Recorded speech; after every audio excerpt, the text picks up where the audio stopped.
focus on what's hardest first. So that way you can get into the most productive aspects, not only of your day, but of your week and of your month. They all kind of run together. And when you have that consistency, you're going to find success. Success follows consistency always.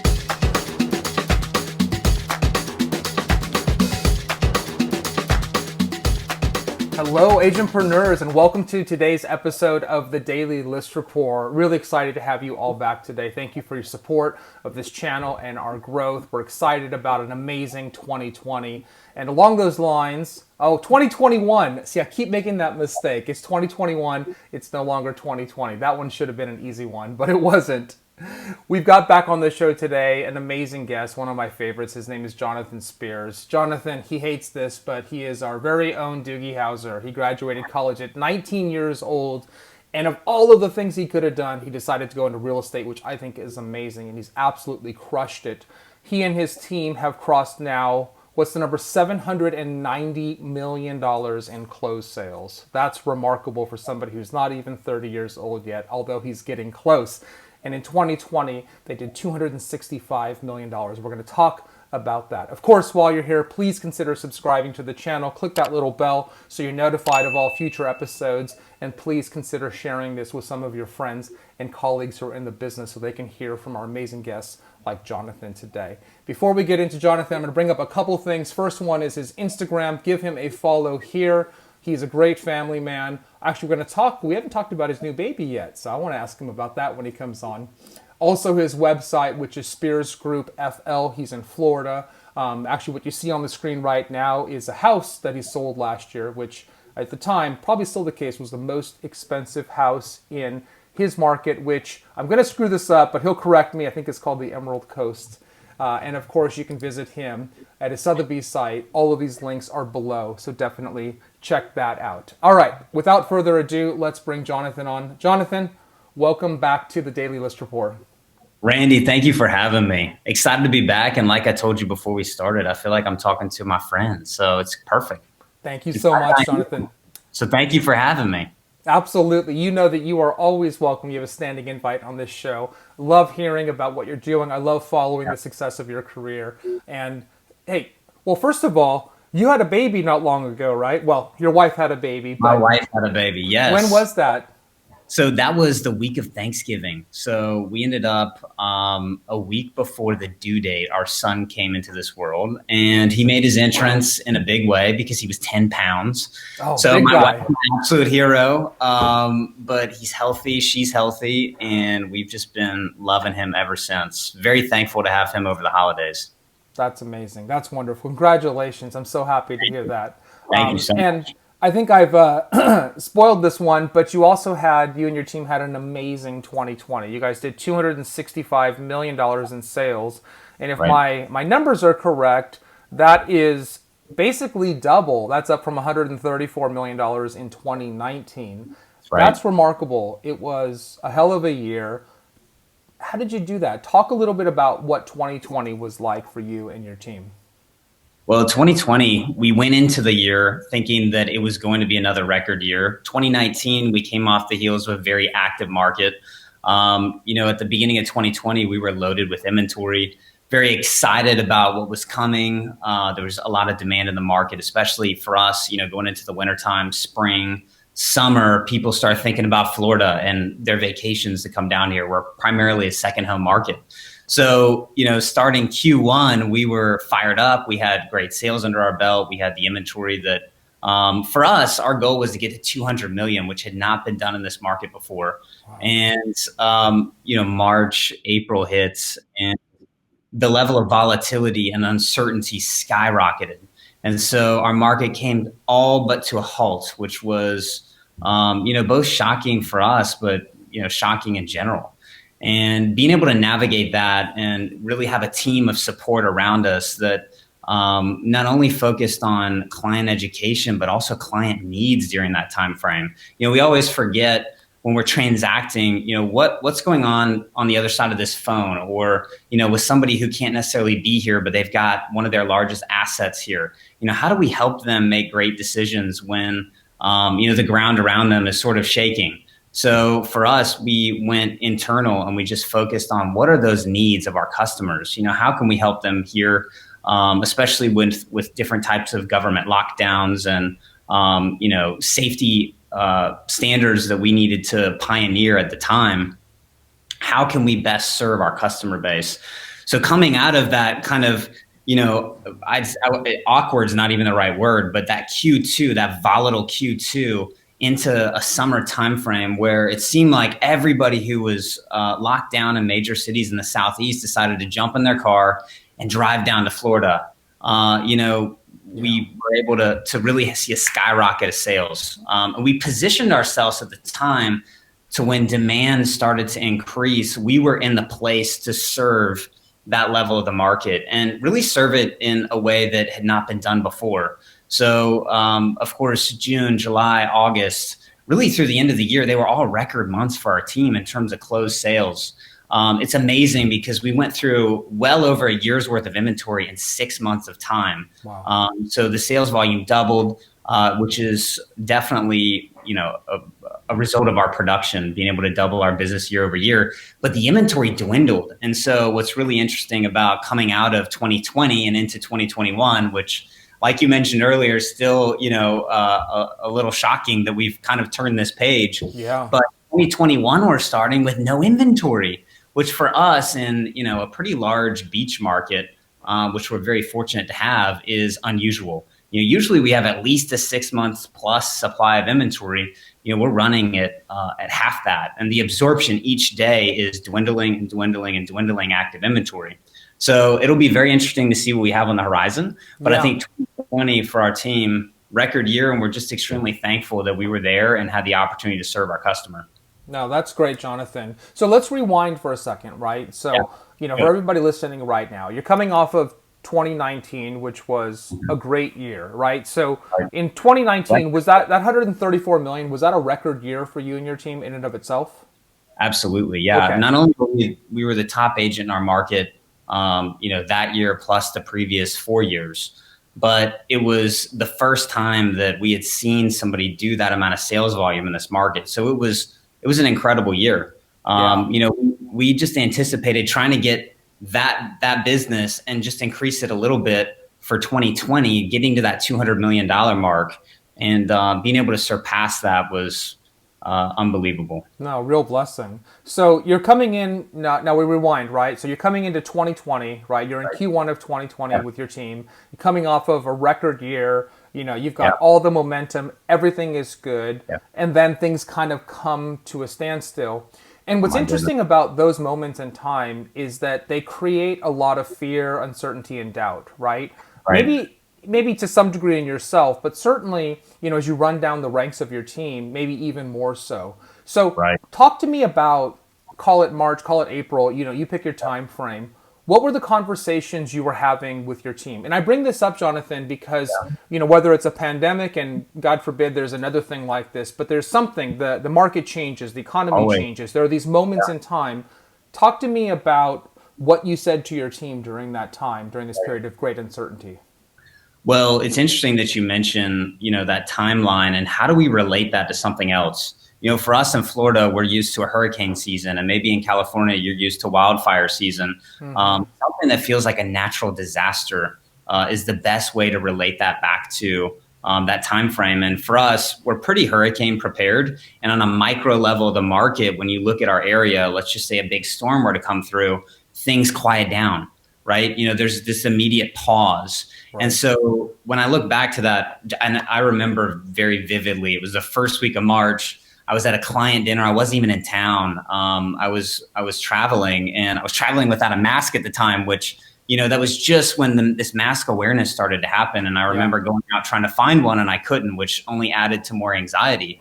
But looking back at that time frame, that uncertainty skyrocketed. And what we immediately decided on our team was that we were going to anchor ourselves, meaning that I looked to my support staff and I let them all know, hey, listen, we've prepared for times like this. Like, nobody's getting their salary cut. There's no, from a financial standpoint, we can weather this. And I believe in you guys, and I need you to believe in me. So when I was looking at just a top down stream of confidence, I needed to make sure that the folks that were in place and that were getting paid on a regular basis that depended on the sales that we generate that weren't happening knew that we had their back and that their families were secure in that, and that we just needed to keep focusing on our customers, and that we would always be able to yield a profit later, but at the time we needed to focus inwardly. And so we were on Zoom calls daily with our team, just talking about the market, because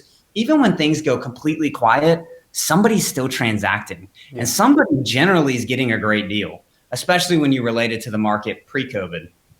So there are a couple deals that we did during that timeline that, in hindsight, they were unbelievable opportunities. And the folks that ended up transacting were the ones that, now sit in a very equitable position, especially with the way the demand has shifted. And I don't want to go too far off basis, Randy, but I think that for us, being able to look at the market, see who's transacting and where it is, and then shifting and pivoting our business model to really focus on that group was the key to our success for all of last year. We used to look for an investor profile in the market that would come in, that would buy a property, and that property would yield them a return. Mm-hmm. Well, during March, April, and May, the government shut our beach down. Mm-hmm. If you owned a beachfront property, you could not even walk out to the beach, which was tough, especially when we wanted to get out socially distanced. It seems like the beach would be a great place to do it. But, right. From a local government standpoint, they needed to discourage public gathering. So, we looked to find opportunities with folks who may own homes. They were afraid to travel or just couldn't travel physically down to their second home, and maybe wanted to take advantage of, an opportunity to offload it. And so just being able to identify the opportunities in the market and serve people at that level, especially when there's uncertainty, that allowed us to start with momentum as soon as the market turned and things opened up. That makes a lot of sense, Jonathan. The reason I'm sticking on this point for so long is because I think that sometimes, people look at the market and they're like, oh, the market's hot. Right. Of course you were going to be successful. You were successful in spite of yourself. But you dig down beneath the layers, right? That's not true, right? You were very purposeful, right? There was intent in what you were doing and what you were trying to learn. And that ended up making all of the difference for you. And it culminated, I think, in some ways, and I want to close the loop on this because we talked about this on the last show. The property, I have it up on the screen right now, this property that you sold, which is the most expensive property ever sold in this area. What's the name of this house again? That's Mont Blanc. Mont Blanc, that's right. So I've got Mont Blanc up on the screen right now, right? This was a really big sort of defining moment, I imagine, for you and for your team. And so when that closed, and how much was this house again? 15 million, 14 million? Yeah, it ended up settling at 14 million. $14 million, right? And that's far and above, right, what anything had sold for in that area. So that's amazing. Right. At the time, that's at the time. Yes. Which yes. Yeah. So tell me, because that was an opportunity that came. You put yourself in a position to do that, and I imagine, as we talked about last time, you are leveraging that opportunity. So talk about the learnings there and what that led to or is leading to. Right. Of course. Well, Mont Blanc was an interesting domino. We had that listing starting in November of 2019. So we had it pre-pandemic. We never openly marketed because the home was in the process of being completed. So it was new construction on the beach. At that price point, we wanted to make sure not only were we asking the most that anything had ever sold for in the market, but we were also asking for that unfurnished. So it did not offer immediate use for somebody that would step in and purchase the home. Right. In fact, the buyer who purchased that house is still working on getting their furnishings prepared for it. Wow. But as soon as that domino fell, as soon as I put that property pending in our market, we immediately saw multiple sales that were north of 15 million that occurred. Wow. I think nobody wants to raise their hand and say, hey, I'm going to be the first to spend the most in this market. Yeah. And one that did ended up getting a great deal. That house today would likely trade for, 7 figures more. So, it's amazing how markets change, and they change based on demand and based on supply. For us, our supply is extremely low and our demand has not only skyrocketed, but you've got people who have been sitting at home for so long, and especially now during the winter months where it's cold, most places in the U.S., they look down to Florida and they say, "Oh my goodness, let's try to figure out how we can make that happen." So their dreams change and their extrinsic and intrinsic values change. And that's where we really wanted to position ourselves with a property like Mont Blanc is, okay, we've now paved the way for this level of inventory in the market. That home was truly a marvel. It was very unique. Yeah. It embodied the word extraordinary. Now we've got multiple properties in development that will exceed that sales price, which is very exciting. That's amazing. Congratulations. I think that's really cool. And like you said, right, it takes that first person, and you either reap the benefits of that, as a Yeah. buyer, or it goes the other way. But in this case, I'm Right. glad it went positively. So, Yeah. Jonathan, what I want you to talk about for a couple minutes is, rewind now just maybe a couple months, right? You're in November. You've got this amazing house is sold. You're having your best year ever. How Right. did you think about planning, right? You're a disciplined guy, right? And I didn't put it up this time, but I've read your Business Insider stories, right? You're a disciplined guy. So Yeah. talk to me about how you plan for 2021, given what you learned in 2020. Right. Well, for 2021, we knew going into the year that we had 50% less inventory to sell than we had going into 2020.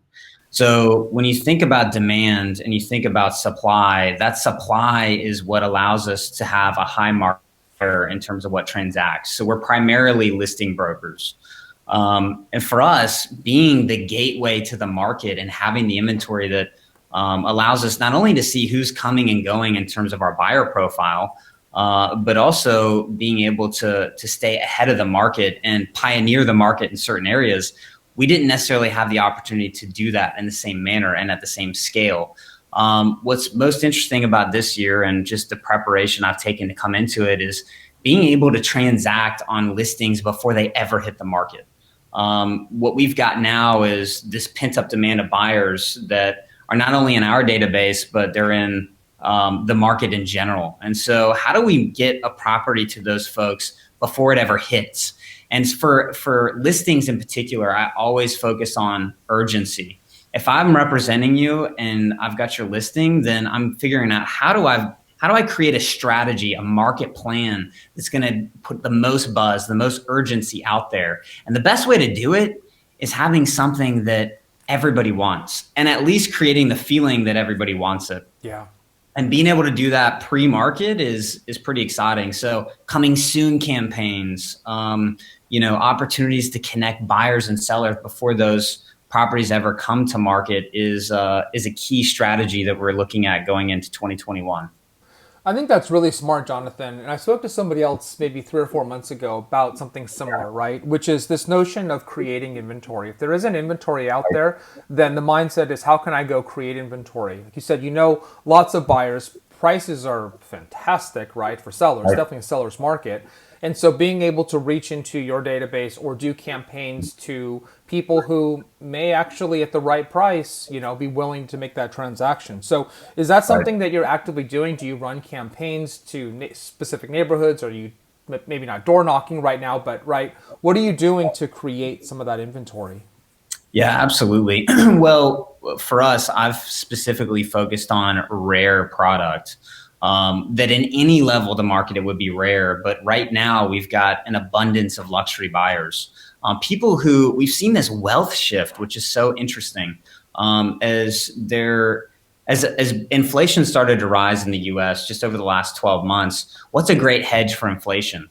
And a lot of people look to real estate, especially if they've had great gains in the stock market, which last year was unbelievable. Yeah, it If you were was. a Tesla stock owner in January of last year, and let's just say you cashed out in December, you are wealthier than you were at the beginning of the year. And so you may take those funds and put it into a less risky asset from a volatility standpoint. And so Yep. we've identified opportunities for our clients to kind of diversify that wealth portfolio. That makes a lot of sense. Yeah, that's really interesting.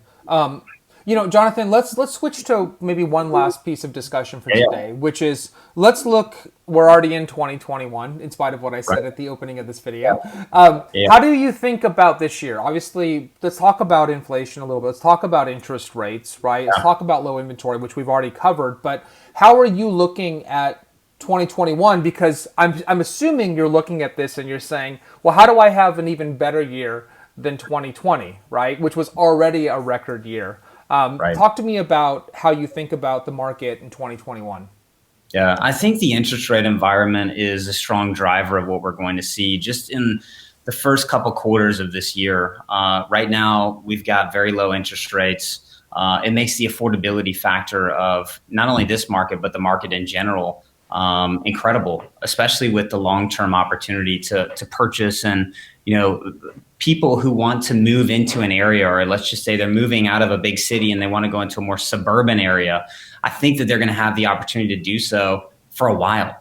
And that makes them very excited, and it gets more people off the fence and into new homes. So I think that even though we've got low inventory, we're going to be mining inventory, and we're going to be able to still put people together in terms of those puzzle pieces. It also gives a buyer confidence to pay just a little bit more than they would have paid because they can afford it.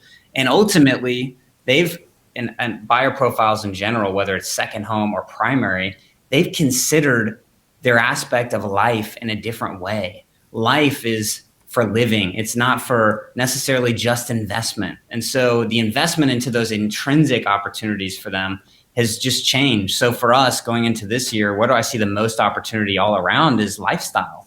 So we continue to kind of purvey this lifestyle of the Emerald Coast, which you correctly named our area. Yes. So thank you. Absolutely. But the lifestyle that we offer is so unique, and it's very laid back, and it's beautiful and naturalistic, and allows you to socially distance, and all of the things that I think right now carry a lot of weight and importance for people.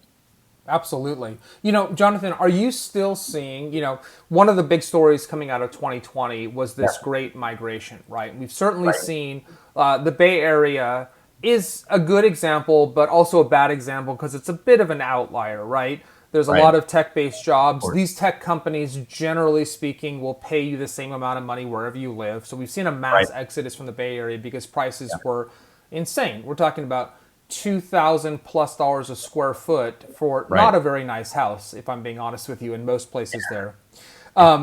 And so are you still seeing this, or has there been a shift back? Are people saying, okay, I think we're going to come through this, vaccines are on the way, I'm going to stay put? Or are you still seeing this push towards the more suburban areas or beach areas out of the urban markets?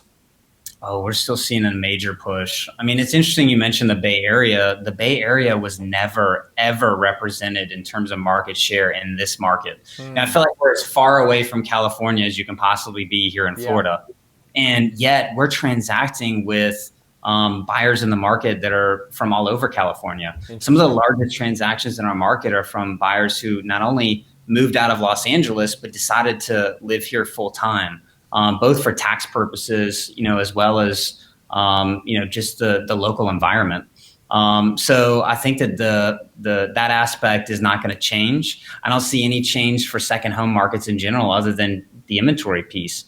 So if somebody can get out of their market and they're going to pay the exact same price to be here, they may reconsider depending on their lifestyle. But what we've seen is major influx from cities all over the U.S. The other piece that we've benefited from a technology standpoint is companies like Tesla moving to Austin, Texas. The Southeast generally is a big feeder market for us. So as our feeder markets grow, we grow. And so that migration of wealth, as you described it, it's directly benefiting us in this second home market, and truly markets throughout Florida and other second home markets throughout the United States. That's a really good point, actually. I never thought of it quite like that. Because you're right. If I look at people in California, most second home owners that I know, their second home is also in California, right? Because the weather's generally similar. You might have a cabin in the mountains in Big Bear or Arrowhead or Tahoe. You might have a place in the desert. Palm Springs is a very popular place for a second home. But you're right. Once you get into, certainly the East Coast has been the case forever, right? People flying south for the winter to get away from the snow. But I think what you're saying is that even as people migrate towards Texas and south, Florida's a lot closer, right? Literally a lot closer. Yeah, And yeah. so hopping on a plane for a couple hours and going to a second home to be at the beach is more realistic than it is when you're based in California. Right. Well, I think that for me, the most fun aspect of what we're doing right now is we're introducing people to this area for the first time. And so folks will come here and they'll go, oh my gosh, I did not know a beach like this existed in the United States. Crystal white sand, turquoise green waters. This is incredible. And so, through social media and other advertising venues, we've been able to really drum up a lot of different demand, diversified demand for the area. And I don't see that going anywhere anytime soon. Yeah, no, that's fantastic. If we look broadly for a second, Yeah. Jonathan, at the entire market, right? So I think general consensus is that interest rates are going to remain low for a long time. And let's just say that they tick up. I'm not saying that doesn't have an impact, but they're still really, really low. Two, and I have another guest that I love is a guy named George Wrightu. He's the senior economist at Realtor.com. He'll be back on in about a week or so. And He's we cover wonderful. what's going on, yeah, in the broader market. And one of the things that we talked about before, and I really hope I don't mess up this stat, but it was something like, 2/3 or half of Americans actually own their home outright. And let's just say that Right. that number's wrong. The point is that there's a tremendous amount of equity that's locked up that exists in these homes, which is very different than what the market looked like back in '08. And I say this only because some people, still, those wounds are still fresh, right? I know Absolutely. somebody personally who lost everything during that time, and Yeah. he's very gun shy about anything real estate, right, as a result of that. But I guess my point is that with the relief that's coming, the additional relief that's coming, around foreclosures and evictions and forbearance and things like that, the amount of equity that exists, if you look in your crystal ball, do you see anything sort of cataclysmic coming, or do you think that we're going to have a pretty solid year overall? Well, I think to your point, which will kind of subsequently lead to my answer, that equity piece is what really insulates the markets from cataclysm of sorts. When I look back to the frenzy buying of 2005, 2006, maybe even 2007, there was such a surplus of inventory. And that's really, people were purchasing property with, the bank's money. And when it's not your money and you think the market's always going up and they're always going to build more, then, you have this feeling of freedom. Yeah. And this environment that we're in now, while we may be seeing new heights in the market in terms of value, it's responded with very little inventory. There's not like kind inventory to replace it. There's not this surplus of inventory out there for consumption. And so with the equity that we built up and with the inventory levels, and this is nationwide, this isn't just in my market. Yeah. This isn't just in California. It's for the most part nationwide. I think that that's going to insulate the real estate market in general. I also think that people look at real estate assets in a different way, where before, during that time frame with free money, essentially, there was such high speculation in terms of values and what values are doing. The buyers that we're representing are looking at legacy properties. They're looking at places to store their wealth. They may have created a lot of wealth over the last decade, and they're ready to either enjoy it because of the pandemic and realizing where they're at in life. There's a lot of self realization, or they're just looking for a storehouse of wealth that's not going to drop overnight, and that may create a yield. If you were to put money in the bank right now with interest rates as low as they are, there's not a great yield. Mm-hmm. And if you were to put money into an investment property in real estate, typically you've got a decent cap rate. At least you can find a better cap rate than what you're going to get with, conventional storehouses of wealth.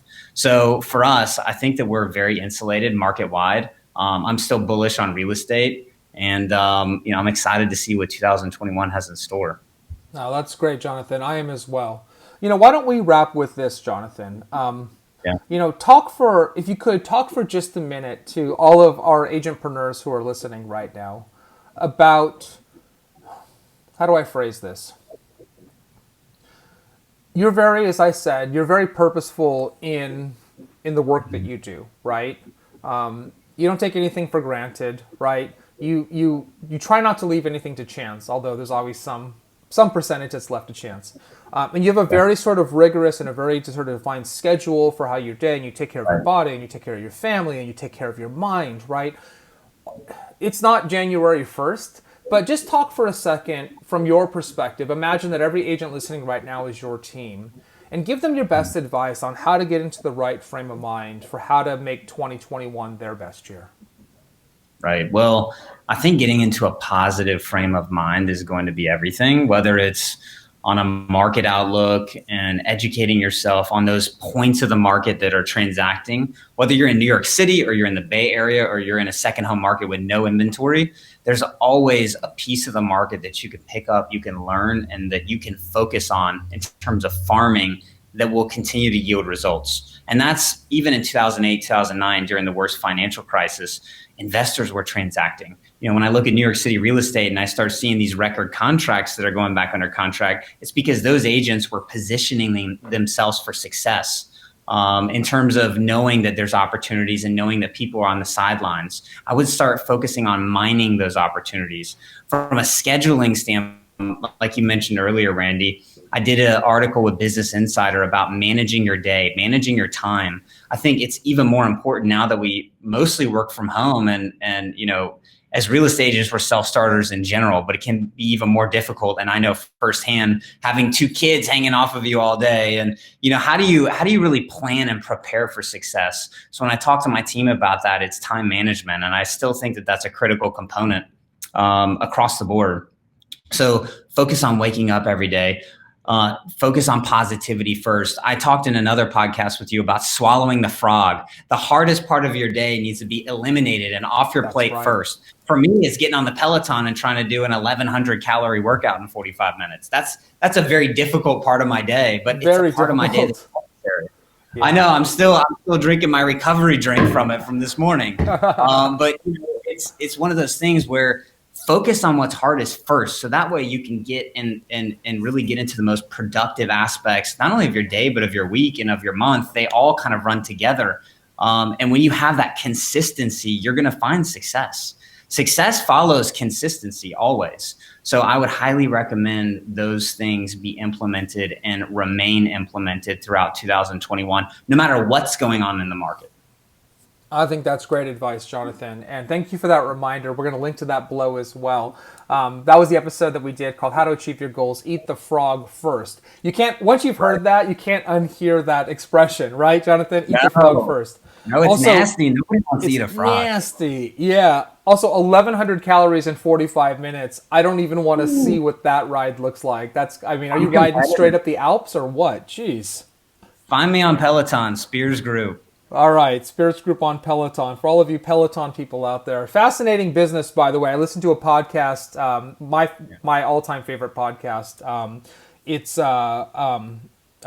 Geez, how did I just blank on this? Oh my God, I just blanked on this. That's insane. How could I call it my favorite then forget about it? Anyways, they were talking about the Peloton business and how basically they couldn't get funded forever. Every investor said no to it. Right. It's really good. Maybe we'll link to that as well. It's a really, really good one. So, Jonathan, thanks again for your time. I appreciate you. I mean, you're a busy guy. You're killing it. You're going to cross $1 billion in total sales this year, and that's amazing. Yeah. I'm excited when you cross that milestone. Maybe by then we can get together and have a huge party and celebrate. That's going to be a huge one. I look forward to it, Randy. Likewise, Jonathan.